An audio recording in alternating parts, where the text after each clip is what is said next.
प्रिय छात्रों, हिंदी की कक्षा में आपका स्वागत है। आज मैं आपको आपकी कक्षा की कविता वे आंखें के जो शेष पद्यांश हैं वो करवाने जा रहा हूँ। ध्यान से देखिए, इसमें जो कवि हैं श्री सुमित्रानंदन पंत जी क्या कहते हैं, उजरी उसके सिवा किसे कब पास दुहाने आने देती, आंखों में नाचा करती उजड़ गई जो सुख की खेती। कवि कहता है कि उजरी उसके सिवा, उजरी उसकी गाय का नाम है, उसके विषय में वो बता रहे हैं कि जो उसकी गाय उजरी है वह उसके सिवा किसी को कभी उसका जो दूध है वो दुहाने नहीं देती थी।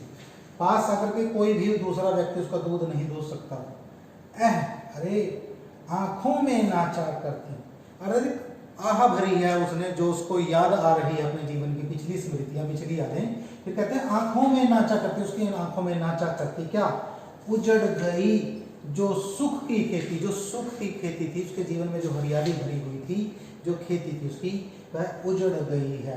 वह उसको बार बार याद आती है, नाचती हुई दिखाई देती है।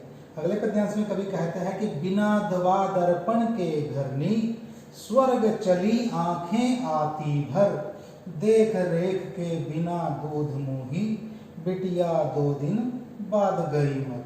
कि बिना दवा दर्पण के, अर्थात उसके घर की जो आर्थिक स्थिति थी वो इतनी कमजोर हो गई थी कि उसके पास दवा लेने के भी पैसे नहीं बचे थे।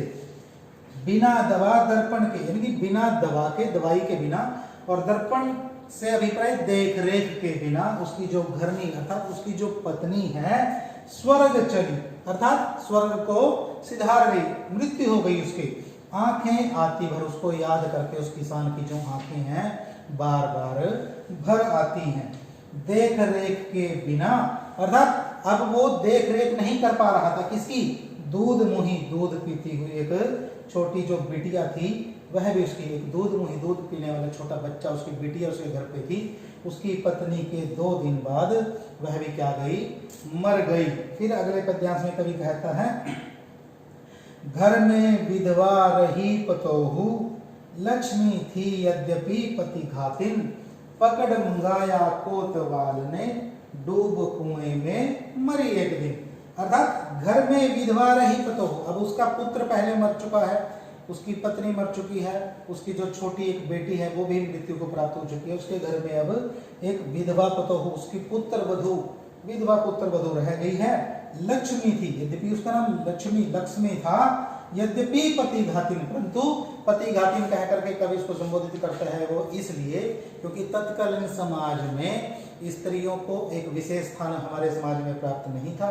यदि किसी स्त्री का पति पहले मर जाए तो उसको पति घातिन कह करके कई बार संबोधित किया जाता था।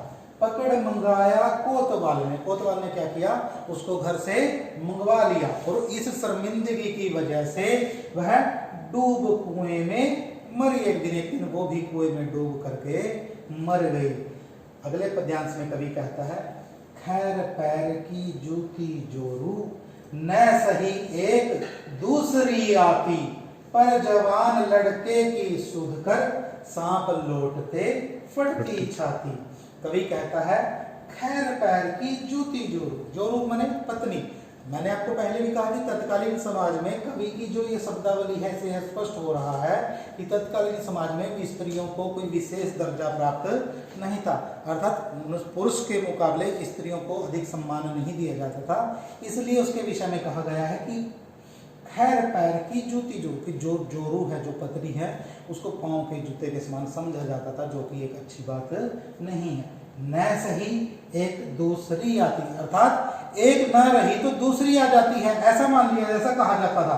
पर जवान लड़के की सुध कर, पर जवान, उसका जो जवान लड़का था उसकी सुध कर, उसको बार बार याद करके सांप लौटते फटती जाती, उसको ऐसा महसूस होता था कि जैसे उसके ऊपर आकर के छाती पर सांप लेट गया, उसकी छाती फटने को हो जाती थी। अपने पुत्र की याद करके वो भयंकर दुखी हो जाता था। फिर अगले पद्यांश में कवि कहता है कि पिछले सुख की स्मृति आंखों में क्षण भर एक चमक है लाती, तुरंत शून्य में गढ़ वह चितवन, तीखी नोक सदृश बन जाती।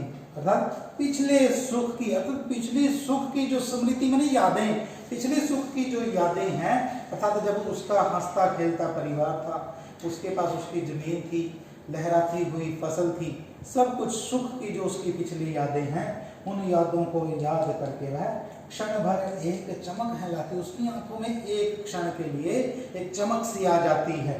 तुरंत शून्य में गढ़ वह चितवन उसका, परंतु तुरंत जब उसको वास्तविक समय में वर्तमान में जो उसके जो स्थिति हो गई है, उसकी वो सारे के सारे सुख दूर चले गए हैं, उसकी जमीन उससे छिन गई है, उसकी पत्नी, उसका पुत्र मारा गया है, तब वो सारी बातें याद करके उसका जो चितवन, उसका जो हृदय है वो शून्य में गड़ जाता है, और वो सारी की सारी जो नई बातें हैं तीखी नोक सदृश, एक तीखी तेज धार वाली नोक बन करके उसके समान उसकी आंखों में आकर के चुभने लगती है। प्यारे बच्चों, आशा करता हूँ आपको कविता समझ में आई होगी, परंतु यदि फिर भी आपको कहीं पर कोई भी समस्या आती है तो उसके लिए आप मुझे कॉल कर सकते हैं या व्हाट्सएप पर मेरे साथ संपर्क कर सकते हैं। धन्यवाद।